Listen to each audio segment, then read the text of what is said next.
ਸਤਿ ਸ਼੍ਰੀ ਅਕਾਲ ਜੀ, ਮੈਂ ਪੂਜਾ ਸੰਧੂ ਤੇ ਬਹੁਤ-ਬਹੁਤ ਸਵਾਗਤ ਹੈ ਤੁਹਾਡੇ ਸਾਰੇ ਦਰਸ਼ਕਾਂ ਦਾ। ਅੱਜ ਜਿਵੇਂ ਕਿ ਪਤਾ ਹੀ ਹੈ ਕਿ ਅੰਤਰਰਾਸ਼ਟਰੀ ਮਹਿਲਾ ਦਿਵਸ ਹੈ। 8 ਮਾਰਚ ਨੂੰ ਇਹ ਦਿਨ ਮਨਾਇਆ ਜਾਂਦਾ ਹੈ। ਮਹਿਲਾਵਾਂ ਨੂੰ ਸਮਰਪਿਤ ਇਹ ਦਿਨ ਹਰ ਸਾਲ ਮਨਾਇਆ ਜਾਂਦਾ ਹੈ ਤੇ ਇਸ ਵਾਰ ਵੀ ਬੜੇ ਚਾਅ ਤੇ ਉਤਸ਼ਾਹ ਦੇ ਨਾਲ ਇਸ ਨੂੰ ਮਨਾਇਆ ਜਾ ਰਿਹਾ ਹੈ ਤੇ ਅੱਜ ਦਾ ਸਾਡਾ ਪ੍ਰੋਗਰਾਮ ਵੀ ਮਹਿਲਾਵਾਂ ਲਈ ਖਾਸ ਪ੍ਰੋਗਰਾਮ ਹੋਵੇਗਾ। ਤੇ ਅੱਜ ਸਾਡੇ ਸਟੂਡੀਓ ਦੇ ਵਿੱਚ ਮੌਜੂਦ ਨੇ ਸਵਲੀਨ ਜੀ ਤੇ ਪਰਵਿੰਦਰ ਜੀ। ਸਤਿ ਸ਼੍ਰੀ ਅਕਾਲ ਜੀ। ਸਤਿ ਸ਼੍ਰੀ ਅਕਾਲ ਪੂਜਾ ਜੀ। ਤੇ ਜਿਵੇਂ ਕਿ ਕਿਹਾ ਜਾਂਦਾ ਹੈ, ਬੀ.ਆਰ. ਅੰਬੇਡਕਰ ਜੀ ਨੇ ਕਿਹਾ ਸੀ ਕਿ ਕਿਸੇ ਵੀ ਸਮਾਜ ਦੀ ਉન્નਤੀ ਦਾ ਉੱਥੇ ਦੀਆਂ ਔਰਤਾਂ ਦੀ ਉન્નਤੀ ਤੋਂ ਪਤਾ ਲਗਾਇਆ ਜਾ ਸਕਦਾ ਹੈ ਤੇ ਜਿਸ ਸਮਾਜ ਵਿੱਚ ਔਰਤ ਦੀ ਇੱਜ਼ਤ ਨਹੀਂ ਹੁੰਦੀ ਉਹ ਸਮਾਜ ਕਦੇ ਤਰੱਕੀ ਨਹੀਂ ਕਰ ਸਕਦਾ। ਪਰਮਿੰਦਰ ਜੀ, ਬਹੁਤ ਵਾਰੀ ਇਦਾਂ ਹੁੰਦਾ ਹੈ ਕਿ ਵਿਮਨਸ ਡੇ, ਸਾਨੂੰ ਪਤਾ ਤਾਂ ਹੈ ਕਿ ਵਿਮਨਸ ਡੇ ਮਨਾਇਆ ਜਾ ਰਿਹਾ ਹੈ, ਪਰ ਬਾਕੀ ਲੋਕਾਂ ਦੀ ਗੱਲ ਕਰੀਏ ਤਾਂ ਸ਼ਾਇਦ ਅਸੀਂ ਉਮੀਦ ਕਰ ਸਕਦੇ ਹਾਂ ਕਿ ਨਾ ਪਤਾ ਹੋਵੇ, ਪਰ ਔਰਤਾਂ ਤੋਂ ਉਮੀਦ ਨਹੀਂ ਲਗਾਈ ਜਾ ਸਕਦੀ ਕਿ ਇਸ ਦਿਨ ਦੇ ਬਾਰੇ ਨਾ ਪਤਾ ਹੋਵੇ। ਤੇ ਅਕਸਰ ਦੇਖਿਆ ਗਿਆ ਹੈ ਕਿ ਕਈਆਂ ਨੂੰ ਇਹ ਨਹੀਂ ਪਤਾ ਹੁੰਦਾ ਕਿ ਵਿਮਨਸ ਡੇ ਆਖਿਰਕਾਰ ਮਨਾਇਆ ਹੀ ਕਿਉਂ ਜਾਂਦਾ ਹੈ। ਜੀ ਪੂਜਾ ਜੀ, ਸਵਾਲ ਜਿਹੜਾ ਤੁਸੀਂ ਪੁੱਛਿਆ ਨਾ ਉਹ ਇਤਿਹਾਸ ਨਾਲ ਜੁੜਿਆ ਹੈ ਤੇ ਇਤਿਹਾਸ ਦੇ ਪੰਨੇ ਫਰੋਲਣ ਤੋਂ ਪਹਿਲਾਂ ਆਪਣੇ ਦਰਸ਼ਕਾਂ ਨੂੰ ਅੰਤਰਰਾਸ਼ਟਰੀ ਮਹਿਲਾ ਦਿਵਸ ਦੀਆਂ ਮੁਬਾਰਕਾਂ ਦੇਣੀਆਂ ਚਾਹਾਂਗੇ।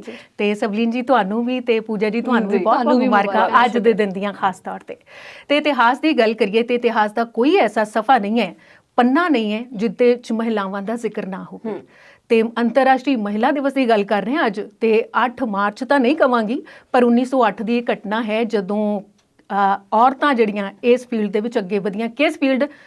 ਜ਼ਿੰਦਗੀ ਦੇ ਘਰਾਂ ਤੋਂ ਉੱਠ ਕੇ ਫੈਕਟਰੀਆਂ ਤੱਕ ਪਹੁੰਚਣਾ, ਕੰਮਕਾਰ ਬਾਹਰ ਕਰਨ ਲਈ ਨਿਕਲਣਾ ਘਰੋਂ, ਉਹ ਸਾਰੀਆਂ ਚੀਜ਼ਾਂ ਦਾ ਜੋੜ ਤੋੜ ਉਦੋਂ ਸ਼ੁਰੂ ਹੋਇਆ ਜਦੋਂ ਮਹਿਲਾਵਾਂ ਦੇ ਹੱਕਾਂ ਤੇ ਡਾਕਾ ਪੈਣਾ ਸ਼ੁਰੂ ਹੋਇਆ। ਡਾਕਾ ਕਿੱਥੇ ਪੈਣਾ ਸ਼ੁਰੂ ਹੋਇਆ? ਔਰਤਾਂ ਤਾਂ ਪਹਿਲਾਂ ਵੀ ਘਰਾਂ ਤੋਂ ਬਾਹਰ ਕੰਮ ਕਰਦੀਆਂ ਸਨ, ਮੋਢੇ ਨਾਲ ਮੋਢਾ ਜੋੜਦੀਆਂ ਸਨ, ਪਰ ਉਹ ਮੋਢਾ ਸਿਰਫ ਮੋਢਾ ਹੀ ਰਹਿ ਜਾਂਦਾ ਸੀ, ਉਹਦੇ ਬਦਲੇ ਮਿਲਦਾ ਕੁਝ ਨਹੀਂ ਸੀਗਾ। ਤੇ ਜਦੋਂ ਲੱਗਿਆ ਕਿ ਘਰ ਦਾ ਗੁਜ਼ਾਰਾ ਕਰਨਾ ਔਖਾ ਹੋ ਜਾਂਦਾ ਹੈ ਤੇ ਫਿਰ ਮਹਿਲਾਵਾਂ ਨੂੰ ਘਰੋਂ ਬਾਹਰ ਨਿਕਲਣਾ ਪੈਂਦਾ ਹੈ ਤੇ ਕੰਮ ਮਰਦਾਂ ਦੇ ਬਰਾਬਰ ਦਾ, ਮਿਹਨਤ ਉਤੋਂ ਘੱਟ ਤੇ ਹੋਰ ਵੀ ਬੜੇ ਸਾਰੇ ਕੰਮ ਔਖੇ ਹੋ ਗਏ ਸੀ ਕਿਉਂਕਿ ਔਰਤਾਂ ਕੋਲੋਂ ਕੰਮ ਜ਼ਿਆਦਾ ਘੰਟੇ ਦਾ ਲਿਆ ਜਾਂਦਾ, ਉਹਨਾਂ ਦੇ ਸੁੱਖ ਸੁਵਿਧਾਵਾਂ ਦਾ ਖਿਆਲ ਤਾਂ ਦੂਰ ਦੀ ਗੱਲ ਉਸ ਵੇਲੇ। ਤੇ ਫਿਰ ਉਹਨਾਂ ਨੂੰ ਸੀਗਾ ਕਿ ਇਹ ਕੰਮ ਜ਼ਿਆਦਾ ਕਰਦੀਆਂ ਨੇ ਤੇ ਪੈਸੇ ਉਹਨਾਂ ਨੂੰ ਘੱਟ ਦਿੱਤੇ ਜਾਣ। ਇਸ ਤੋਂ ਇਲਾਵਾ ਉਹਨਾਂ ਦੇ ਮਤਲਬ ਜਿੱਥੇ ਉਹ ਕੰਮ ਕਰਦੀਆਂ ਨੇ ਉਹਨਾਂ ਚੀਜ਼ਾਂ ਦਾ ਉੱਥੇ ਮਾਹੌਲ ਵੀ ਨਹੀਂ ਸੀ ਹੁੰਦਾ। ਅੱਜ ਦੇ ਸਮੇਂ ਦੀ ਅਸੀਂ ਗੱਲ ਕਰ ਲੈਂਦੇ ਹਾਂ ਕਿ ਹਰ ਇੱਕ ਫੀਲਡ ਦੇ ਵਿੱਚ ਜਿਹੜਾ ਸਾਰਾ ਕੁਝ ਚੱਲਦਾ ਰਹਿੰਦਾ ਹੌਲੀ ਹੌਲੀ, ਨੈਗੇਟਿਵ ਪੋਜ਼ਿਟਿਵ ਸਾਰੇ ਐਸਪੈਕਟਸ ਨੇ। ਉਦੋਂ ਜ਼ਿਆਦਾ ਨੈਗੇਟਿਵ ਸੀ ਤੇ ਘੱਟ ਪੋਜ਼ਿਟਿਵ ਸੀ। ਇਸ ਕਰਕੇ ਕਿਸੇ ਔਰਤ ਨੇ ਆਵਾਜ਼ ਬੁਲੰਦ ਕੀਤੀ ਤੇ ਉਹ ਔਰਤ ਦਾ ਨਾਂ ਕਲਾਰਾ ਜ਼ੈਟਕਿਨ। ਤੇ ਉਹ ਔਰਤ ਦਾ ਕਹਿਣਾ ਸੀ ਕਿ ਜਦੋਂ ਸਾਰੇ ਸਮਾਜ ਦੇ ਮਰਦ ਚੁੱਪ ਹੋ ਜਾਣ ਤੇ ਫਿਰ ਔਰਤ ਨੂੰ ਆਪਣੇ ਹੱਕ ਲਈ ਖੁਦ ਹੀ ਉੱਠਣਾ ਪਏਗਾ। ਤੇ ਬਸ ਫਿਰ ਉੱਠਣ ਦਾ ਜਜ਼ਬਾ ਸ਼ੁਰੂ ਹੋਇਆ। 15,000 ਮਹਿਲਾਵਾਂ ਦਾ ਇਕੱਠ ਹੋਇਆ ਤੇ ਫਿਰ ਆਪਣੇ ਹੱਕਾਂ ਲਈ ਆਵਾਜ਼ ਬੁਲੰਦ ਕੀਤੀ। ਉਹਦੇ ਵਿੱਚ ਵੋਟ ਦਾ ਅਧਿਕਾਰ ਵੀ ਸੀ, ਉਹ ਤਾਂ ਬਾਅਦ ਦੀ ਗੱਲ ਸੀ, ਪਰ ਉਸ ਤੋਂ ਪਹਿਲਾਂ ਸੀ ਅਸੀਂ ਜਿੱਥੇ ਕੰਮ ਕਰਦੇ ਹਾਂ ਉੱਥੇ ਕੰਮ ਦਾ ਮਾਹੌਲ ਸਹੀ ਹੋਵੇ, ਕੰਮ ਕਰਨ ਦੇ ਘੰਟੇ ਤੈਅ ਹੋਣ ਤੇ ਬਾਕੀ ਹੋਰ ਕੁਝ ਉਹਨਾਂ ਦੀਆਂ ਜ਼ਰੂਰੀ ਮੰਗਾਂ ਸੀ ਜਿਹੜੀਆਂ ਮੰਨੀਆਂ ਜਾਣੀਆਂ ਚਾਹੀਦੀਆਂ ਸੀ। ਉਹ ਤੋਂ ਹੌਲੀ ਹੌਲੀ ਇਹ ਸਫ਼ਰ ਅੱਗੇ ਵੱਧਦਾ ਗਿਆ, ਦੁਨੀਆ ਦੇ ਵਿੱਚ ਹੋਰ ਪਾਸੇ ਫੈਲਿਆ, ਔਰਤਾਂ ਦੇ ਹੱਕਾਂ ਦੀ ਗੱਲ ਹੋਣ ਲੱਗ ਪਈ ਤੇ ਹੱਕ ਮੰਗੇ ਤੋਂ ਬਿਨਾਂ ਮੈਨੂੰ ਨਹੀਂ ਲੱਗਦਾ ਕਿਸੇ ਨੂੰ ਮਿਲਦੇ ਹੋਣ, ਕਿਉਂਕਿ ਬੱਚਾ ਚਲੋ ਛੋਟਾ ਹੁੰਦਾ ਹੈ ਤੇ ਉਹ ਵੀ ਰੋਵੇ ਨਾ ਤੇ ਮਾਂ ਉਹਨੂੰ ਦੁੱਧ ਨਹੀਂ ਦਿੰਦੀ, ਹੈ ਨਾ। ਤੇ ਇਸੇ ਤਰ੍ਹਾਂ ਔਰਤਾਂ ਨੂੰ ਵੀ ਆਪਣੇ ਹੱਕਾਂ ਲਈ ਖੜਾ ਹੋਣਾ ਪਿਆ ਤੇ ਹੌਲੀ ਹੌਲੀ ਇਹ ਸਫ਼ਰ 1975 ਤੱਕ ਜਦੋਂ ਪਹੁੰਚਿਆ, ਉਦੋਂ ਫਿਰ ਸੰਯੁਕਤ ਰਾਸ਼ਟਰ ਨੇ ਇਹਨੂੰ ਖਾਸ ਦਿਨ ਦੇ ਤੌਰ ਤੇ ਐਲਾਨਣ ਦਾ ਫੈਸਲਾ ਕੀਤਾ। ਹਰ ਸਾਲ ਕੋਈ ਨਾ ਕੋਈ ਥੀਮ ਰੱਖਿਆ ਜਾਂਦਾ ਹੈ ਤੇ ਉਸ ਥੀਮ ਦੇ ਮੁਤਾਬਿਕ ਹੱਕਾਂ ਦੀ ਗੱਲ ਕੀਤੀ ਜਾਂਦੀ ਹੈ, ਜਾਗਰੂਕ ਕੀਤਾ ਜਾਂਦਾ ਹੈ, ਨੀਤੀਆਂ ਬਣਾਉਣ ਦੀ ਗੱਲ ਕੀਤੀ ਜਾਂਦੀ ਹੈ। ਨੀਤੀਆਂ ਬਣਦੀਆਂ ਰਹਿੰਦੀਆਂ ਨੇ ਪਰ ਉਹਨਾਂ ਦਾ ਅਮਲ ਕਦੋਂ ਹੋਏਗਾ ਇਹ ਭਵਿੱਖ ਦੇ ਗਰਭ 'ਚ ਹੀ ਲੁਕਿਆ ਰਹਿ ਜਾਂਦਾ ਹੈ। ਹਾਂ, ਪਰ ਔਰਤ ਨੇ ਤਰੱਕੀ ਬੜੀ ਕੀਤੀ ਹੈ। ਉਦੋਂ ਤੋਂ ਲੈ ਕੇ ਹੁਣ ਤੱਕ ਦੇ ਔਰਤ ਦੇ ਸਫ਼ਰ ਤੇ ਝਾਤ ਪਾਈਏ ਨਾ ਤੇ ਨਜ਼ਰ ਆਉਂਦਾ ਹੈ ਕਿ ਚੁੱਲ੍ਹੇ ਤੋਂ ਚੰਨ ਤੱਕ ਪਹੁੰਚ ਗਈ ਹੈ ਔਰਤ। ਤੇ ਔਰਤ ਮੈਂ ਨਹੀਂ ਕਹਾਂਗੀ ਕਿ ਵੱਡੇ ਅਹੁਦੇ ਤੇ ਬੈਠੀ ਹੈ ਤੇ ਇਸ ਕਰਕੇ ਉਹਨੂੰ ਸਲਾਮ ਤੇ ਉਹਨੂੰ ਮੁਬਾਰਕਬਾਦ ਦੇਣੀ ਬਣਦੀ ਹੈ। ਮੈਨੂੰ ਲੱਗਦਾ ਹੈ ਕਿ ਹਰ ਘਰ ਦੇ ਚੁੱਲ੍ਹੇ ਤੇ ਬੈਠੀ ਜਿਹੜੀ ਮਾਂ ਰੋਟੀ ਬਣਾ ਰਹੀ ਹੈ ਨਾ, ਉਹ ਆਪਣੇ ਆਪ 'ਚ ਮਹਾਨ ਹੈ, ਸੁਪਰ ਵੂਮਨ ਹੈ, ਕਿਉਂਕਿ ਪਰਿਵਾਰ ਨੂੰ ਖਾਣਾ ਬਣਾ ਕੇ ਦੇਣ ਤੋਂ ਇਲਾਵਾ ਉਹਨਾਂ ਦੀ ਸੋਚ ਨੂੰ ਬਿਲਡ ਕਰਨ ਦਾ ਕੰਮ ਉਹ ਕਰਦੀ ਹੈ। ਭਾਵੇਂ ਕਹਿ ਦਿੰਦੇ ਲੋਕ ਕਿ ਅਨਪੜ੍ਹ ਮਾਂ ਕਿਸੇ ਬੱਚੇ ਨੂੰ ਸਿਖਾ ਨਹੀਂ ਸਕਦੀ, ਪਰ ਮੈਨੂੰ ਲੱਗਦਾ ਹੈ ਕਿ ਅਨਪੜ੍ਹ ਮਾਂ ਕੋਲ ਜਿਹੜੇ ਗੁਣ ਹੁੰਦੇ ਨੇ ਨਾ, ਉਹ ਚੰਗੇ ਤਰੀਕੇ ਨਾਲ ਜ਼ਿੰਦਗੀ ਦਾ ਸਬਕ ਆਪਣੇ ਬੱਚਿਆਂ ਨੂੰ ਜ਼ਰੂਰ ਸਿਖਾਉਂਦੀ ਹੈ। ਜੀ, ਬਹੁਤ ਸੋਹਣੀ ਗੱਲ ਆਖੀ ਹੈ ਤੁਸੀਂ। ਪਰਮਿੰਦਰ ਜੀ, ਜੇ ਗੱਲ ਕਰੀਏ ਭਾਰਤ ਦੀ, ਤਾਂ ਭਾਰਤ ਦੇ ਇਤਿਹਾਸ ਵਿੱਚ ਅੱਜ ਦਾ ਦਿਨ ਬਹੁਤ ਵਿਲੱਖਣ ਹੈ, ਕਿਉਂਕਿ ਅੱਜ ਦੇ ਦਿਨ ਗਾਜ਼ੀਪੁਰ, ਟਿਕਰੀ ਤੇ ਸਿੰਘੂ ਸਰਹੱਦ ਤੇ ਜਿਹੜਾ ਸਾਰਾ ਕਾਰਜਭਾਰ ਆ ਉਹ ਔਰਤਾਂ ਦੇ ਮੋਢੇ ਤੇ ਹੋਵੇਗਾ। ਇੱਥੋਂ ਤੱਕ ਕਿ ਸਟੇਜ ਦੀ ਜਿਹੜੀ ਕਾਰਵਾਈ ਆ ਉਹ ਵੀ ਔਰਤਾਂ ਹੀ ਕਰਨਗੀਆਂ। ਕਹਿੰਦੇ ਨੇ ਕਿ ਜਿਸ ਕੌਮ ਦੀਆਂ ਔਰਤਾਂ ਮੋਢੇ ਨਾਲ ਮੋਢਾ ਢਾ ਕੇ ਤੁਰਦੀਆਂ ਨੇ, ਉਹ ਕੌਮ ਕਦੇ ਹਾਰਦੀ ਨਹੀਂ। ਜੀ ਸਵਲੀਨ ਜੀ, ਬੜੀ ਸੋਹਣੀ ਗੱਲ ਤੁਸੀਂ ਅੱਜ ਦੇ ਮਾਹੌਲ ਨਾਲ ਜੋੜੀ ਹੈ। ਵੈਸੇ ਅੱਜ ਹੀ ਨਹੀਂ, ਔਰਤਾਂ ਜਿਹੜੀਆਂ ਕਿਸਾਨੀ ਸੰਘਰਸ਼ 'ਚ ਜੁਟੀਆਂ 1939 ਵਿੱਚ ਵੀ ਜੁਟੀਆਂ ਸੀ, ਜਦੋਂ ਲਾਹੌਰ ਦੇ ਵਿੱਚ ਕਿਸਾਨ ਮੋਰਚਾ ਲੱਗਿਆ ਸੀ ਉਦੋਂ ਵੀ, ਤੇ 1946 ਦੇ ਵਿੱਚ ਜਦੋਂ ਹਰਸ਼ਾ ਚੀਨਾ ਮੁਗਾ ਮੋਰਚਾ ਲੱਗਿਆ ਸੀ ਉਦੋਂ ਵੀ ਔਰਤਾਂ ਨੇ ਅਹਿਮ ਭੂਮਿਕਾ ਨਿਭਾਈ ਸੀ। ਤੇ ਉਹਨਾਂ ਦਾ ਮਕਸਦ ਇੱਕੋ ਹੀ ਸੀ ਕਿ ਮੋਢੇ ਨਾਲ ਮੋਢਾ ਡਾਉਣਾ ਹੈ। ਕਿਉਂਕਿ ਆਪਣੇ ਪਰਿਵਾਰਾਂ ਲਈ ਅਸੀਂ ਜ਼ਿੰਦਗੀ ਬਣਾਉਣੀ ਹੈ। ਤੇ ਅੱਜ ਦਾ ਮਾਹੌਲ ਵੀ ਮੈਨੂੰ ਲੱਗਦਾ ਹੈ ਕਿ ਜਿਹੜਾ ਮੋਰਚਿਆਂ ਦਾ ਹੈ, ਕਿਸਾਨੀ ਘੋਲ ਦਾ ਹੈ, ਤੇ ਬਿਲਕੁਲ ਔਰਤਾਂ ਦੀ ਬਹੁਤ ਵੱਡੀ ਭੂਮਿਕਾ ਇਸ ਵਿੱਚ। ਜੀ, ਕੋਈ ਵੀ ਕੰਮ ਜਿਹੜਾ ਹੈ ਔਰਤ ਤੋਂ ਬਗੈਰ ਪੂਰਾ ਨਹੀਂ ਹੁੰਦਾ ਤੇ ਉਹ ਅਧੂਰਾ ਹੀ ਰਹਿ ਜਾਂਦਾ ਹੈ। ਸੋ ਇਸ ਕਰਕੇ ਔਰਤਾਂ ਦੀ ਭੂਮਿਕਾ ਇਸ ਸਮਾਜ ਦੇ ਵਿੱਚ ਬਹੁਤ ਉੱਪਰ ਦੀ ਹੈ। ਤੇ ਹੁਣ ਅੱਗੇ ਗੱਲ ਕਰਦੇ ਹਾਂ ਕਿ ਜਿੱਦਾਂ ਤੁਸੀਂ ਗੱਲ ਆਖੀ ਪਰਮਿੰਦਰ ਜੀ ਕਿ ਚੁੱਲ੍ਹੇ ਤੋਂ ਚੰਨ ਤੱਕ ਦਾ ਸਫ਼ਰ ਔਰਤਾਂ ਨੇ ਤੈਅ ਕਰ ਲਿਆ ਹੈ। ਇੰਨਾ ਲੰਮਾ ਸਮਾਂ ਤੈਅ ਕੀਤਾ ਹੈ ਔਰਤਾਂ ਨੇ ਆਪਣੇ ਹੱਕਾਂ ਨੂੰ ਲੈਣ ਵਾਸਤੇ, ਤੇ ਅੱਜ ਔਰਤ ਚੰਨ ਤੇ ਵੀ ਪਹੁੰਚੀ ਹੋਈ ਹੈ। ਪਲੇਨ ਵੀ ਜਿਹੜਾ ਪਾਇਲਟ ਦੇ ਰੂਪ ਦੇ ਵਿੱਚ ਵੀ ਸਾਨੂੰ ਦਿਖ ਰਹੀ ਹੈ। ਤੇ ਅਸੀਂ ਅੱਜ ਹੀ ਨਿਊਜ਼ ਦੇਖ ਰਹੇ ਸੀ ਜਿਵੇਂ ਕਿ ਹੁਣ ਔਰਤ ਰੇਲ ਵੀ ਚਲਾਏਗੀ, ਹੈ ਨਾ। ਤੇ ਉਸ ਤੋਂ ਬਾਅਦ ਗੱਲ, ਵੈਸੇ ਪੂਜਾ ਜੀ ਤੁਹਾਨੂੰ ਟੋਕ ਰਹੀ ਹੈ, ਰੇਲ ਤਾਂ ਉਹ ਪਹਿਲਾਂ ਵੀ ਚਲਾ ਰਹੀ ਹੈ, ਲੋਕੋ ਪਾਇਲਟ ਹੈ ਸਾਡੀਆਂ ਬਹੁਤ ਸਾਰੀਆਂ ਜੀ ਜੀ, ਪਰ ਉਹ ਮੈਟਰੋ ਚਲਾਉਂਦੇ ਨੇ, ਪਰ ਜਿਹੜੀ ਇੱਕ ਰੇਲ ਜਿਹਨੂੰ ਆਪਾਂ ਕਹਿ ਦਿੰਦੇ ਹਾਂ ਟ੍ਰੇਨ ਗੱਡੀ ਚਲਾਉਂਦੀ ਬਿਲਕੁਲ ਮਹਿਲਾ। ਇੱਕ ਮੈਂ ਨਾਮ ਸੁਣਿਆ, ਮੈਨੂੰ ਨਾਮ ਇਸ ਵੇਲੇ ਯਾਦ ਨਹੀਂ ਆ ਰਿਹਾ। ਤੁਸੀਂ ਇੱਕ ਗੱਲ ਕੀਤੀ ਸੀ ਕਿ ਔਰਤ ਤੋਂ ਬਿਨਾਂ ਸਭ ਕੁਝ ਅਧੂਰਾ ਹੈ, ਪਰ ਮੈਨੂੰ ਇੰਜ ਨਹੀਂ ਲੱਗਦਾ। ਮੈਨੂੰ ਲੱਗਦਾ ਕਿ ਔਰਤ ਤੇ ਮਰਦ ਜਿਹੜੇ ਨੇ ਨਾ, ਗੱਡੀ ਦੇ ਦੋ ਪਹੀਏ ਨੇ, ਤੇ ਜੇ ਇੱਕ ਪਹੀਆ ਪੰਚਰ ਹੋ ਜਾਏ ਤੇ ਦੂਜਾ ਪਹੀਆ ਸਮੂਥਲੀ ਨਹੀਂ ਚੱਲ ਸਕਦਾ, ਗੱਡੀ ਨਹੀਂ ਚਲਾ ਸਕਦਾ। ਇਸ ਕਰਕੇ ਦੋਨੋਂ ਪਹਿਲੂ ਜਿਹੜੇ ਬਰਾਬਰ ਹੋਣੇ ਜ਼ਰੂਰੀ ਨੇ। ਕੋਈ ਘੱਟ ਕੋਈ ਵੱਧ ਹੋ ਸਕਦਾ ਮਾੜਾ ਮੋਟਾ, ਪਰ ਬੈਲੈਂਸ ਜਿਹੜਾ ਉਹ ਜ਼ਰੂਰੀ ਹੈ। ਜੀ, ਪਰ ਅਕਸਰ ਇਹ ਕਿਹਾ ਜਾਂਦਾ ਹੈ, ਬੜੇ ਸਾਰੇ ਲੋਕ ਇਹ ਕਹਿੰਦੇ ਨੇ ਕਿ ਔਰਤ ਦਾ ਆਪਣਾ ਕੋਈ ਘਰ ਨਹੀਂ ਹੁੰਦਾ, ਪਰ ਸੱਚ ਤਾਂ ਇਹ ਹੈ ਕਿ ਔਰਤ ਤੋਂ ਬਗੈਰ ਕੋਈ ਘਰ ਨਹੀਂ ਹੁੰਦਾ, ਹੈ ਨਾ। ਤੇ ਹੁਣ ਆਪਾਂ ਅੱਗੇ ਗੱਲ ਕਰ ਰਹੇ ਸੀਗੇ ਕਿ ਚੁੱਲ੍ਹੇ ਤੋਂ ਚੰਨ ਤੱਕ ਦਾ ਸਫ਼ਰ ਔਰਤ ਨੇ ਤੈਅ ਕੀਤਾ ਆ, ਪਰ ਫਿਰ ਵੀ ਹਜੇ ਵੀ ਔਰਤਾਂ ਨੂੰ ਲੈ ਕੇ ਵਿਤਕਰਾ ਕੀਤਾ ਜਾ ਰਿਹਾ ਹੈ ਸਾਡੇ ਸਮਾਜ ਦੇ ਵਿੱਚ। ਇਸ ਦੇ ਬੜੇ ਸਾਰੇ ਕਾਰਨ ਨੇ, ਤੇ ਉਹਨਾਂ ਬਾਰੇ ਕੁਝ ਕਹਿਣਾ ਚਾਹੋਗੇ ਤੁਸੀਂ? ਕਾਰਨ ਵੈਸੇ ਮੇਰੀ ਨਜ਼ਰ 'ਚ ਤਾਂ ਕਾਰਨ ਵੈਸੇ ਕੋਈ ਹੁੰਦਾ ਨਹੀਂ ਹੈ। ਇਹ ਸਾਡਾ ਨਜ਼ਰ ਤੇ ਨਜ਼ਰੀਆ ਹੁੰਦਾ ਤੇ ਸਾਡੀ ਸੋਚ ਹੁੰਦੀ ਹੈ। ਤੇ ਜਿਵੇਂ ਜਿਵੇਂ ਸਮਾਜ ਪੜ੍ਹਿਆ ਲਿਖਿਆ ਹੁੰਦਾ ਜਾ ਰਿਹਾ, ਤਿਵੇਂ ਤਿਵੇਂ ਮੈਨੂੰ ਲੱਗਦਾ ਕਿ ਸੋਚ 'ਚ ਤਬਦੀਲੀ ਆ ਰਹੀ ਹੈ। ਜਿੱਥੇ ਘਰਾਂ ਦੇ ਵਿੱਚ ਪਹਿਲਾਂ ਕੁੜੀਆਂ ਨੂੰ ਪੜ੍ਹਾਇਆ ਨਹੀਂ ਸੀ ਜਾਂਦਾ, ਹੁਣ ਪੜ੍ਹਾਉਣ ਦਾ ਸਿਲਸਿਲਾ ਕਾਫੀ ਸਮੇਂ ਤੋਂ ਸ਼ੁਰੂ ਹੋਇਆ ਹੈ। ਤੇ ਪੜ੍ਹਾਈ ਲਿਖਾਈ ਤੋਂ ਇਲਾਵਾ ਸਿਰਫ ਟੀਚਰ ਬਣਨ ਤੱਕ ਦਾ ਸੁਪਨਾ ਪਹਿਲਾਂ ਪੂਰਾ ਹੋਣ ਦਿੱਤਾ ਜਾਂਦਾ ਸੀ। ਹੁਣ ਹਰ ਫੀਲਡ ਹੈ, ਉਹ ਡਾਕਟਰੀ ਪੇਸ਼ਾ ਲੈ ਲਓ, ਮੈਡੀਕਲ ਲੈ ਲਓ, ਫੌਜ ਲੈ ਲਓ, ਮਤਲਬ ਜ਼ਿੰਦਗੀ ਦਾ ਇਹੋ ਜਿਹਾ ਕੋਈ ਸੈਕਟਰ ਨਹੀਂ ਜਿੱਥੇ ਔਰਤ ਕੰਮ ਨਾ ਕਰਦੀ ਹੋਵੇ।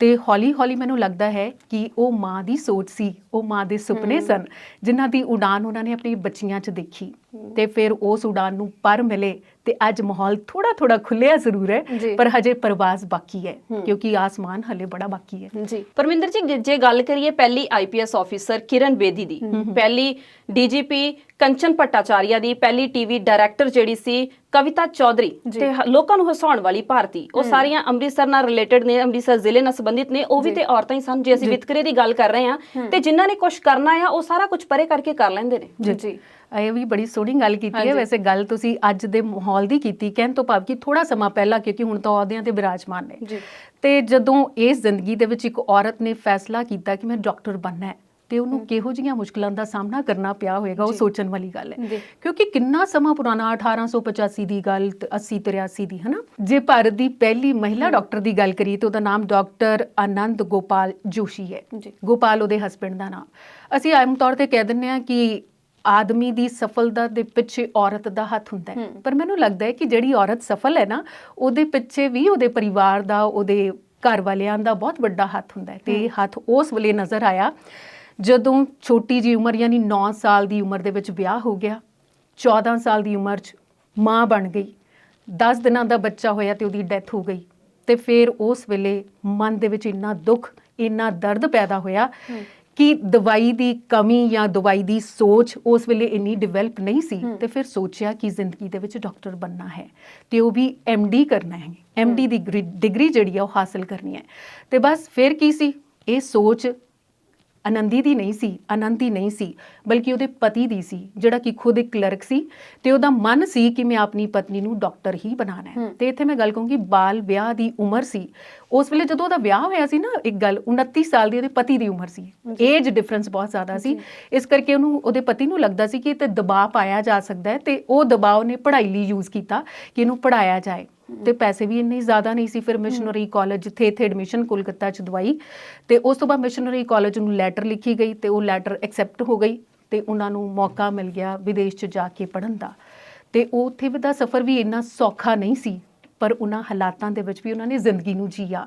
ਪ੍ਰੈਸ਼ਰ ਇੰਨਾ ਜ਼ਿਆਦਾ ਬਣ ਗਿਆ ਕਿ ਉਹਨਾਂ ਨੇ ਆਪਣੀ ਤਬੀਅਤ ਨੂੰ ਨੁਕਸਾਨ ਪਹੁੰਚਾਉਣਾ ਸ਼ੁਰੂ ਕਰ ਦਿੱਤਾ। ਮਤਲਬ ਜਦੋਂ ਇੱਕ ਹੱਦ ਤੋਂ ਵੱਧ ਕੋਈ ਚੀਜ਼ ਤੁਹਾਡੇ ਤੇ ਭਾਰੂ ਹੋ ਜਾਂਦੀ ਹੈ ਤੇ ਉਹ ਤੁਹਾਡੀ ਸਿਹਤ ਤੇ ਅਸਰ ਕਰਦੀ ਹੈ। ਡਾਕਟਰ ਤਾਂ ਨੋ ਡਾਊਟ ਉਹ ਬਣ ਗਈ, ਵਾਪਸ ਵੀ ਆ ਗਈ, ਪ੍ਰੈਕਟਿਸ ਵੀ ਸ਼ੁਰੂ ਕੀਤੀ, ਪਰ 22 ਸਾਲ ਦੀ ਉਮਰ ਤੱਕ ਪਹੁੰਚਦਿਆਂ ਉਹ ਜ਼ਿੰਦਗੀ ਨੂੰ ਅਲਵਿਦਾ ਕਹਿ ਗਈ। ਡਾਕਟਰ ਬਣਨ ਦਾ ਸੁਪਨਾ ਤਾਂ ਉਹਨੇ ਪੂਰਾ ਕਰ ਦਿੱਤਾ ਪਰਿਵਾਰ ਦਾ, ਪਰ ਉਹਦੀ ਆਪਣੀ ਜ਼ਿੰਦਗੀ ਕਿੱਥੇ ਗਵਾਚ ਗਈ। ਇਹ ਗੱਲ ਜ਼ਰੂਰ ਹੈ ਕਿ ਸਾਨੂੰ ਸੁਪਨਿਆਂ ਦੀ ਉਡਾਨ ਜ਼ਰੂਰ ਭਰਨੀ ਚਾਹੀਦੀ ਹੈ, ਪਰ ਉਹਦੀ ਕੀਮਤ ਆਪਣੀ ਜ਼ਿੰਦਗੀ ਤਾਰ ਕੇ ਨਹੀਂ ਹੋਣੀ ਚਾਹੀਦੀ। ਜੀ, ਬਹੁਤ ਸੋਹਣੀ ਗੱਲ ਆਖੀ ਹੈ ਤੁਸੀਂ। ਤੇ ਹੁਣ ਅੱਗੇ ਗੱਲ ਕਰਦੇ ਹਾਂ ਕਿ ਸਮਾਜ ਦੀ, ਜਿਹੜਾ ਸਾਡਾ ਸਮਾਜ ਹੈ, ਔਰਤ ਬਹੁਤ ਦੂਰ ਤੱਕ ਪਹੁੰਚ ਚੁੱਕੀ ਹੈ ਇਸ ਵੇਲੇ, ਇੰਨੇ ਅਹੁਦਿਆਂ ਦੇ ਉੱਤੇ ਇਸ ਵੇਲੇ ਕੰਮ ਕਰ ਰਹੀ ਹੈ, ਪਰ ਫਿਰ ਵੀ ਕਿਤੇ ਨਾ ਕਿਤੇ ਜਿਹੜਾ ਵਿਤਕਰਾ ਆ ਔਰਤ ਦੇ ਨਾਲ ਉਹ ਹਜੇ ਤੱਕ ਅਸੀਂ ਦੇਖ ਸਕਦੇ ਹਾਂ। ਸੋ ਹਰ ਸਾਲ ਔਮਨਸ ਡੇ ਮਨਾਇਆ ਜਾਂਦਾ ਹੈ, 8 ਮਾਰਚ ਨੂੰ ਹਰ ਸਾਲ ਇਸ ਨੂੰ ਮਨਾਇਆ ਜਾਂਦਾ ਹੈ, ਪਰ ਫਿਰ ਵੀ ਉਸੇ ਹੀ ਸਾਲ ਦੀ ਗੱਲ ਕਰ ਲੈਂਦੇ ਹਾਂ, ਹਰ ਸਾਲ ਜਿਹੜਾ ਆ ਔਰਤਾਂ ਦੇ ਨਾਲ ਰੇਪ ਹੁੰਦੇ ਨੇ, ਔਰਤਾਂ ਨੂੰ ਪਰੇਸ਼ਾਨ ਕੀਤਾ ਜਾਂਦਾ ਹੈ, ਦਹੇਜ ਦੀ ਮੰਗ ਨੂੰ ਲੈ ਕੇ ਉਹਨਾਂ ਨੂੰ ਸਾੜਿਆ ਜਾਂਦਾ ਹੈ। ਸੋ ਇਦਾਂ ਦੀਆਂ ਹੋਰ ਵੀ ਬਹੁਤ ਸਾਰੀਆਂ ਜਿਹੜੀਆਂ ਤਸਵੀਰਾਂ ਨੇ ਉਹ ਸਾਡੇ ਸਮਾਜ ਦੇ ਵਿੱਚ ਦੇਖਣ ਨੂੰ ਮਿਲਦੀਆਂ ਨੇ ਤੇ ਸੈਕਸ ਰੇਸ਼ੋ ਵੀ ਜਿਹੜੀ ਆ ਉਹ ਕਿਤੇ ਨਾ ਕਿਤੇ ਘਟ ਰਹੀ ਹੈ। ਬਿਲਕੁਲ ਪੂਜਾ ਜੀ, ਤੁਸੀਂ ਸਹੀ ਕਿਹਾ ਕਿ ਸੈਕਸ ਰੇਸ਼ੋ ਜਿਹੜੀ ਆ ਉਹ ਘਟ ਰਹੀ ਹੈ। ਇੰਡੀਆ ਦੇ ਵਿੱਚ 943 ਲੜਕੀਆਂ ਨੇ 1000 ਲੜਕਿਆਂ ਦੇ ਪਿੱਛੇ, ਤੇ ਜੇ ਪੰਜਾਬ ਦੀ ਗੱਲ ਕਰੀਏ ਤੇ ਕਰੀਬ 886 ਲੜਕੀਆਂ ਨੇ 1000 ਲੜਕਿਆਂ ਦੇ ਪਿੱਛੇ। ਤੇ ਸਾਡੀਆਂ ਸਰਕਾਰਾਂ ਪੱਬਾਂ ਭਾਰ ਹੋਈਆਂ ਨੇ ਕਿ ਇਹ ਜਿਹੜੀ ਰੇਸ਼ੋ ਆ ਇਹਨੂੰ ਮੇਨਟੇਨ ਕੀਤਾ ਜਾਵੇ, ਇਸ ਅਨੁਪਾਤ ਨੂੰ ਪੂਰਾ ਕਰਨਾ ਚਾਹੁੰਦੀਆਂ ਨੇ ਸਾਡੀਆਂ ਸਰਕਾਰਾਂ। ਕੰਧਾਂ ਤੇ ਨਾਰੇ ਲਿਖੇ ਹੋਏ ਨੇ, ਜੇ ਧੀਆਂ ਮਾਰ ਮੁਕਾਓਗੇ ਤਾਂ ਬਹੂਆਂ ਕਿੱਥੋਂ ਲਿਆਓਗੇ। ਉਹ ਭਲਿਓ ਮਾਨਸੋ, ਜਿਹੜੀਆਂ ਤੁਹਾਡੇ ਕੋਲ ਹੈਗੀਆਂ ਨੇ 1000 ਪਿੱਛੇ 886 ਤੇ 943 ਜਿਹੜੀਆਂ ਤੁਹਾਡੇ ਕੋਲ ਨੇ, ਉਹਨਾਂ ਦੀ ਸੁਰੱਖਿਆ ਤੇ ਪਹਿਲਾਂ ਯਕੀਨੀ ਬਣਾ ਲਓ। ਤੁਸੀਂ ਕਿਹੜੇ ਮੂੰਹ ਨਾਲ ਹੋਰ ਧੀਆਂ ਜੰਮਣ ਦੀ ਵਕਾਲਤ ਕਰ ਰਹੇ ਆ। ਜੇ ਅਸੀਂ ਸਾਲ 2020 ਦੀ ਗੱਲ ਕਰੀਏ ਤੇ ਹੁਸ਼ਿਆਰਪੁਰ ਦੀ ਗੱਲ ਕਰਦੇ ਆ, ਜਲਾਲਪੁਰ ਪਿੰਡ ਸੀ, ਉੱਥੇ 6 ਸਾਲਾ ਲੜਕੀ ਨੂੰ ਇੱਕ ਬਿਸਕੁਟ ਦਾ ਲਾਲਚ ਦੇ ਕੇ ਉਹਦੇ ਨਾਲ ਦੁਸ਼ਕਰਮ ਕੀਤਾ ਗਿਆ ਔਰ ਉਸ ਤੋਂ ਬਾਅਦ ਉਹਦੀ ਲਾਸ਼ ਉਹਨੂੰ ਅੱਗ ਲਗਾ ਦਿੱਤੀ ਗਈ ਹੈ। ਭਾਰਤ ਦੇ ਵਿੱਚ ਹਰ 15 ਮਿੰਟ ਬਾਅਦ ਇੱਕ ਲੜਕੀ ਦੇ ਨਾਲ ਰੇਪ ਹੋ ਰਿਹਾ। ਸਿਰਫ 7% ਔਰਤਾਂ ਨੇ ਜਿਹੜੀਆਂ ਇਹਦੀ ਆਵਾਜ਼ ਉਠਾਉਂਦੀਆਂ ਨੇ, ਬਾਕੀ ਸਮਾਜ ਦੇ ਡਰੋਂ, ਪਰਿਵਾਰ ਦੇ ਡਰੋਂ ਦੱਬੀਆਂ ਹੀ ਰਹਿ ਜਾਂਦੀਆਂ ਨੇ। ਪੂਜਾ, ਤੁਹਾਨੂੰ ਯਾਦ ਹੋਏਗਾ 5 ਦਸੰਬਰ 2012 ਦੀ ਘਟਨਾ ਹੈ। ਅੰਮ੍ਰਿਤਸਰ ਦੇ ਛਿਆਟਾ ਥਾਣੇ ਦੇ ਨੇੜੇ ਘਟਨਾ ਵਾਪਰੀ। ਇੱਕ ਇੰਸਪੈਕਟਰ ਸੀ ਰਵਿੰਦਰਪਾਲ ਸਿੰਘ, ਉਹਨਾਂ ਨੂੰ ਸਿਰਫ ਇਸ ਗੱਲੋਂ ਕਤਲ ਕਰ ਦਿੱਤਾ ਗਿਆ ਕਿਉਂਕਿ ਉਹਨਾਂ ਦੀ ਜਵਾਨ ਧੀ ਦੇ ਨਾਲ ਲੋਕ ਛੇੜਛਾੜ ਕਰ ਰਹੇ ਸਨ। ਕੀ ਇੱਕ ਪਿਓ ਨੂੰ ਆਪਣੀ ਬੱਚੀ ਨੂੰ ਬਚਾਉਣ ਦਾ ਹੱਕ ਨਹੀਂ ਹੈ? ਕੀ ਉਸ ਬਾਪ ਦੀ ਇਹ ਗਲਤੀ ਸੀ ਕਿ ਉਹਨੇ ਭਰੂਣ ਹੱਤਿਆ ਨਹੀਂ ਕੀਤੀ ਤੇ ਆਪਣੀ ਬੱਚੀ ਨੂੰ ਪੁੱਤਾਂ ਵਾਂਗੂ ਪੜ੍ਹਾ ਕੇ ਪਾਲ ਕੇ ਉਹਨੇ ਉਹਦੀ ਪਰਵਰਿਸ਼ ਕੀਤੀ? ਕੀ ਉਸ ਬਾਪ ਦੀ ਇਹ ਗਲਤੀ ਸੀ? ਸਾਡਾ ਸਿਸਟਮ ਕਿਤੇ ਨਾ ਕਿਤੇ ਬਹੁਤ ਜ਼ਿਆਦਾ ਦੋਸ਼ੀ, ਅਗਰ ਸੈਕਸ ਰੇਸ਼ੋ ਘਟਣ ਦੀ ਗੱਲ ਕਰ ਰਹੇ ਆ, ਲੱਗਦੇ ਹਾਥਰਸ ਦੀ ਵੀ ਗੱਲ ਕਰ ਲੈਂਦੇ ਆ। 2020 ਦੇ ਵਿੱਚ ਜਿਹੜੀ ਇਹ ਘਟਨਾ ਸਾਹਮਣੇ ਆਈ ਹੈ, ਮੈਨੂੰ ਲੱਗਦਾ ਕਿ ਇਸ ਤੋਂ ਵੱਡੀ ਸਾਜ਼ਿਸ਼ ਮੈਂ ਕਦੇ ਨਹੀਂ ਦੇਖੀ ਹੋਣੀ। ਪਹਿਲਾਂ ਇੱਕ ਲੜਕੀ ਦੀ 19 ਸਾਲ ਦੀ ਲੜਕੀ ਹੈ, ਉਹਦੇ ਨਾਲ ਰੇਪ ਹੁੰਦਾ ਆ, ਫਿਰ ਉਹਦੀ ਮੌਤ ਹੁੰਦੀ ਆ, ਔਰ ਫਿਰ ਉਸ ਨੂੰ ਹਸਪਤਾਲ 'ਚ ਜਦੋਂ ਉਹਦੀ ਮੌਤ ਹੋ ਜਾਂਦੀ ਆ, ਪੁਲਿਸ ਰਾਤ ਦੇ 2:30 ਵਜੇ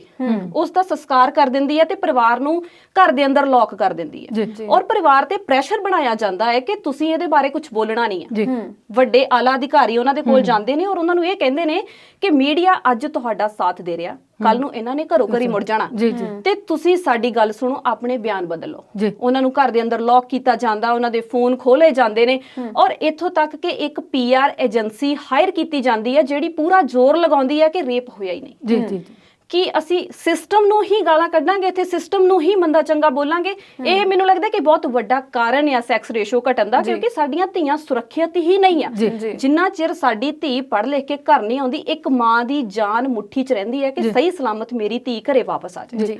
ਇੱਕ ਪੂਜਾ ਜੀ ਮੈਂ ਸਵਲੀਨਜਾ ਨਾਲ ਥੋੜਾ ਹੋਰ ਖੁੱਲਣਾ ਚਾਹੁੰਦੀ ਹਾਂ।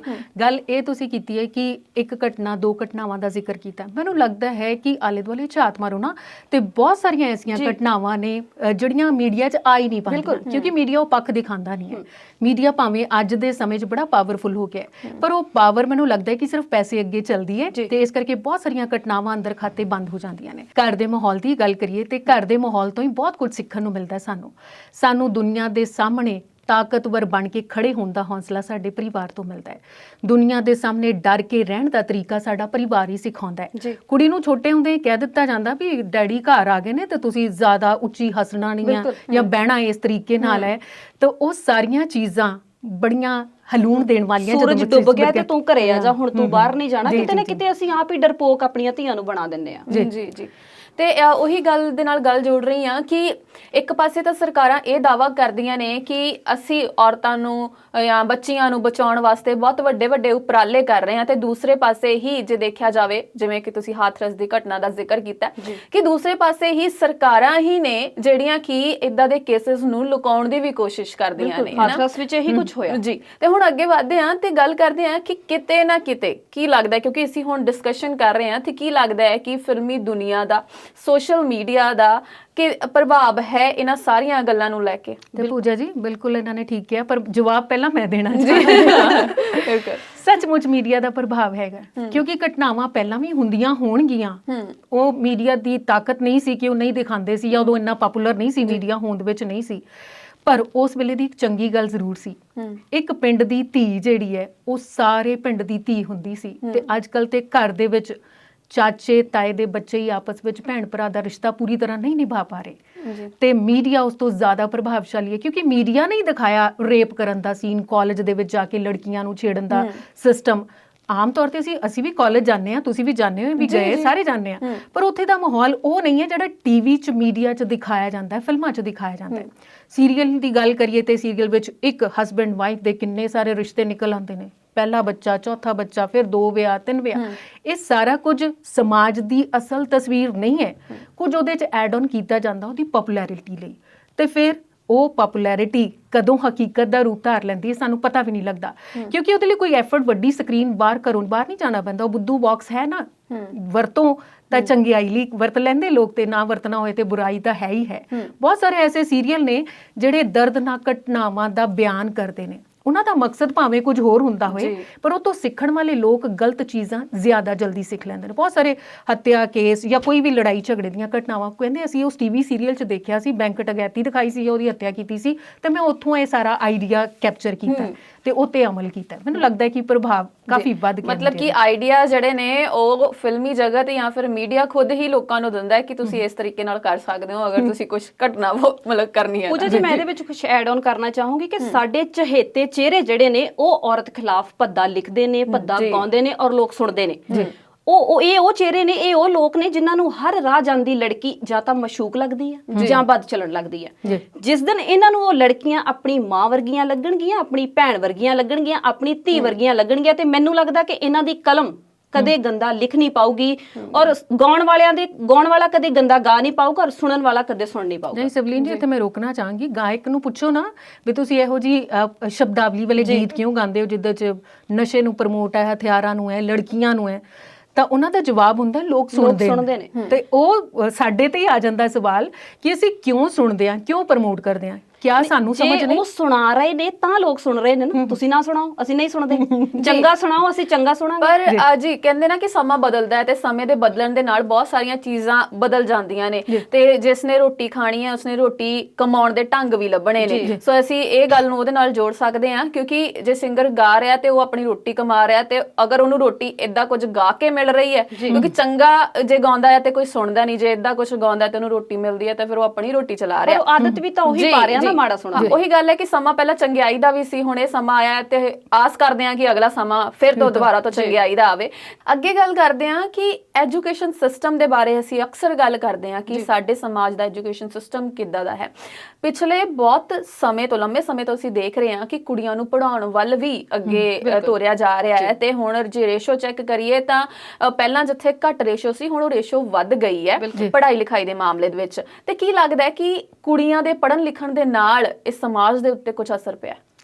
ਹਾਂ, ਕੁਝ ਹੱਦ ਤੱਕ ਕਹਿ ਸਕਦੇ ਹਾਂ ਜੀ। ਇਦਾਂ ਕਹਿ ਸਕਦੇ ਹਾਂ ਕਿਉਂਕਿ ਕਈਆਂ ਲਈ ਪੜ੍ਹਾਈ ਸਿਰਫ ਇਸ ਕਰਕੇ ਬੱਚੀਆਂ ਦੀ ਕਰਵਾਈ ਜਾਂਦੀ ਹੈ ਕਿਉਂਕਿ ਉਹਨਾਂ ਨੂੰ ਕੱਲ ਨੂੰ ਚੰਗਾ ਘਰ ਪਰਿਵਾਰ ਮਿਲ ਜਾਏ, ਕਿਉਂਕਿ ਅੱਜ ਕੱਲ ਦੀ ਡਿਮਾਂਡ ਹੈ ਨਾ ਵੀ ਕੁੜੀ ਪੜ੍ਹੀ ਲਿਖੀ ਹੋਣੀ ਚਾਹੀਦੀ ਹੈ, ਤੇ ਉਹਨੇ ਪੜ੍ਹਾਈ ਕਿਸ ਕੈਟਾਗਰੀ ਦੀ ਕੀਤੀ ਉਹਦੇ ਬਾਰੇ ਨਹੀਂ ਕੋਈ ਸਪੈਸੀਫਿਕੇਸ਼ਨ ਹੈਗੀ।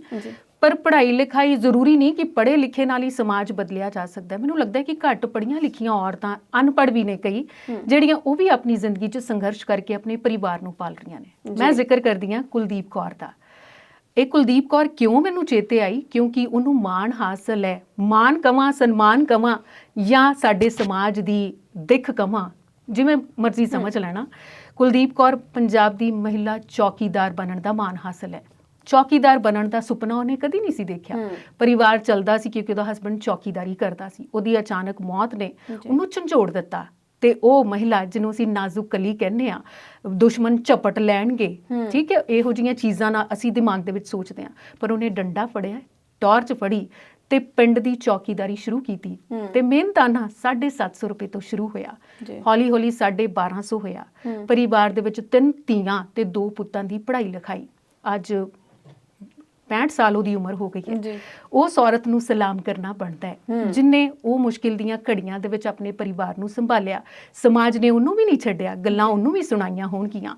ਜਾਗਤੇ ਰਹੋ ਦੀ ਇੱਕ ਔਰਤ ਦੀ ਆਵਾਜ਼ ਆਵੇ ਤੇ ਬੜੇ ਸਾਰੇ ਜਾਬਰ ਵੀ ਹੁੰਦੇ ਨੇ, ਪਰ ਉਹ ਡਰੀ ਨਹੀਂ, ਸਹਿਮੀ ਨਹੀਂ, ਪਰ ਆਪਣੇ ਪਰਿਵਾਰ ਨੂੰ ਸੰਭਾਲਿਆ। ਜੀ, ਬਹੁਤ ਵਧੀਆ ਉਦਾਹਰਣ ਹੈ ਸਾਡੇ ਸਮਾਜ ਦੀ ਔਰਤਾਂ ਦੀ।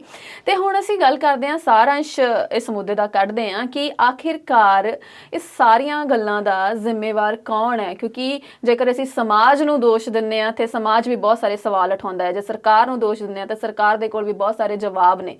ਪਰ ਜੇ ਦੇਖਿਆ ਜਾਵੇ ਤਾਂ ਆਖਿਰਕਾਰ ਹੈ ਕੌਣ ਇਸ ਦਾ ਜ਼ਿੰਮੇਵਾਰ? ਸਾਰੇ ਜ਼ਿੰਮੇਵਾਰ ਨੇ ਪੂਜਾ ਜੀ, ਰਲਵੇਂ ਮਿਲਵੇਂ ਸਾਰੇ ਜ਼ਿੰਮੇਵਾਰ ਨੇ। ਅਸੀਂ ਕੱਲੀ ਸਰਕਾਰ ਨੂੰ ਵੀ ਦੋਸ਼ ਨਹੀਂ ਦੇ ਸਕਦੇ, ਕਿਉਂਕਿ ਸਾਡੀ ਮੁਲਕ ਦੀ ਉਹ ਸਰਕਾਰ ਹੈ ਜਦੋਂ ਕਿਸੇ ਨਾਲ ਅਣਸੁਖਾਵੀ ਘਟਨਾ ਵਾਪਰਦੀ ਹੈ ਤੇ ਇੱਕ ਟਵੀਟ ਕਰਕੇ ਕਿ ਸਾਨੂੰ ਬੜਾ ਦੁੱਖ ਹੋਇਆ, ਟਵੀਟ ਕਰਕੇ ਆਪਣੀ ਜ਼ਿੰਮੇਵਾਰੀ ਤੋਂ ਲਾਂਭੇ ਹੋ ਜਾਂਦੇ ਨੇ ਕਿ ਅਸੀਂ ਜੋ ਕਰਨਾ ਸੀ ਕਰਤਾ, ਅਸੀਂ ਮਗਰਮੱਛ ਦੇ ਅਥਰੂ ਵਹਾਤੇ।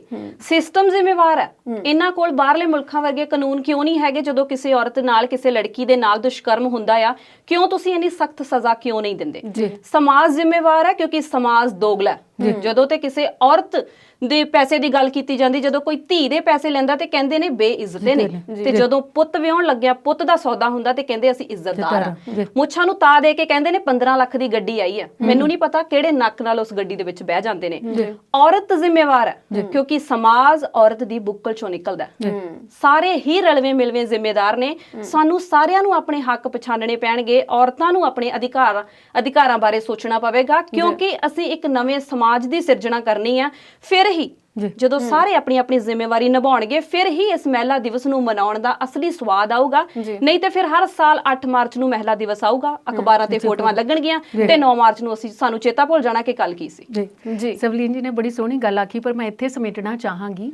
ਬਰਾਬਰੀ ਦੀ ਗੱਲ ਕਰਦੇ ਹਾਂ। ਬਰਾਬਰੀ ਉਦੋਂ ਹੋਊਗੀ ਜਦੋਂ ਰੱਬ ਨਾ ਕਰੇ ਇਦਾਂ ਦਾ ਕੋਈ ਮਾਹੌਲ ਬਣੇ, ਇੱਕ ਔਰਤ ਨਾਲ ਗਲਤ ਹੋਵੇ ਪਰ ਉਹਦੀਆਂ ਅੱਖਾਂ ਦੇ ਵਿੱਚ ਹੰਝੂ ਨਾ ਹੋਣ, ਇਹ ਸਵਾਲ ਹੋਏ ਕਿ ਮੈਂ ਜੋ ਭੁਗਤ ਲਿਆ ਸੋ ਭੁਗਤ ਲਿਆ, ਹੁਣ ਤੂੰ ਸਜ਼ਾ ਲਈ ਤਿਆਰ ਰਹਿ। ਜੀ, ਇਹ ਸੋਚ ਹੋਣੀ ਇਹ ਬਹੁਤ ਹੀ ਸੋਹਣੀ ਗੱਲ ਸੀ। ਔਰ ਮੈਨੂੰ ਲੱਗਦਾ ਹੈ ਕਿ ਜਿੰਨੀ ਵੀ ਸਾਡੀ ਅੱਜ ਡਿਸਕਸ਼ਨ ਹੋਈ ਹੈ, ਇਸ ਦੇ ਵਿੱਚੋਂ ਕੁਝ ਗੱਲਾਂ ਤਾਂ ਸਮਾਜ ਨੂੰ ਚੁੱਭਣਗੀਆਂ ਜ਼ਰੂਰ, ਪਰ ਸਾਡੀ ਇੱਕ ਗੱਲ ਵੀ ਜੇ ਸਮਾਜ ਦੇ ਪੱਲੇ ਪੈ ਜਾਵੇ ਤੇ ਸਾਡੀ ਇਸ ਡਿਸਕਸ਼ਨ ਦਾ ਜੋ ਵੀ ਮੁੱਦਾ ਸੀਗਾ ਉਹ ਸਫਲ ਹੋ ਜਾਵੇਗਾ, ਹੈ ਨਾ। ਸੋ ਇਸੇ ਦੇ ਨਾਲ ਹੀ ਅਸੀਂ ਇਸ ਡਿਸਕਸ਼ਨ ਨੂੰ ਇੱਥੇ ਹੀ ਖਤਮ ਕਰਦੇ ਹਾਂ। ਤੇ ਇੱਕ ਵਾਰ ਫਿਰ ਸਾਰੀਆਂ ਔਰਤਾਂ ਨੂੰ ਪੰਜਾਬੀ ਨੈਸ਼ਨਲ ਟੀਮ ਦੇ ਵੱਲੋਂ ਬਹੁਤ ਮੁਬਾਰਕਾਂ ਮਹਿਲਾ ਦਿਵਸ ਦੀਆਂ। ਤੇ ਸਵਲੀਨ ਜੀ, ਪਰਮਿੰਦਰ ਜੀ, ਬਹੁਤ ਧੰਨਵਾਦ ਪੂਜਾ ਜੀ। ਸੋ ਇਸੇ ਦੇ ਨਾਲ ਹੀ ਇਸ ਨੂੰ ਇੱਥੇ ਹੀ ਖਤਮ ਕਰਦੇ ਹਾਂ। ਤੇ ਇੱਕ ਵਾਰ ਫਿਰ ਤੋਂ ਸਾਰੇ ਹੀ ਦਰਸ਼ਕਾਂ ਨੂੰ ਤੇ ਸਪੈਸ਼ਲੀ ਔਰਤਾਂ ਨੂੰ ਅੰਤਰਰਾਸ਼ਟਰੀ ਮਹਿਲਾ ਦਿਵਸ ਦੀਆਂ ਬਹੁਤ ਮੁਬਾਰਕਾਂ। ਤੇ ਸਮਾਜ ਨੂੰ, ਸਾਨੂੰ ਸਾਰਿਆਂ ਨੂੰ ਖੁਦ ਹੀ ਬਦਲਣਾ ਪਵੇਗਾ। ਔਰਤਾਂ ਦੇ ਪ੍ਰਤੀ, ਔਰਤਾਂ ਦੀ ਇੱਜ਼ਤ ਕਰਨੀ ਬਹੁਤ ਜ਼ਰੂਰੀ ਹੈ, ਤਾਂ ਹੀ ਇੱਕ ਸੋਹਣਾ ਸਮਾਜ ਸਿਰਜਿਆ ਜਾ ਸਕਦਾ ਹੈ। ਧੰਨਵਾਦ।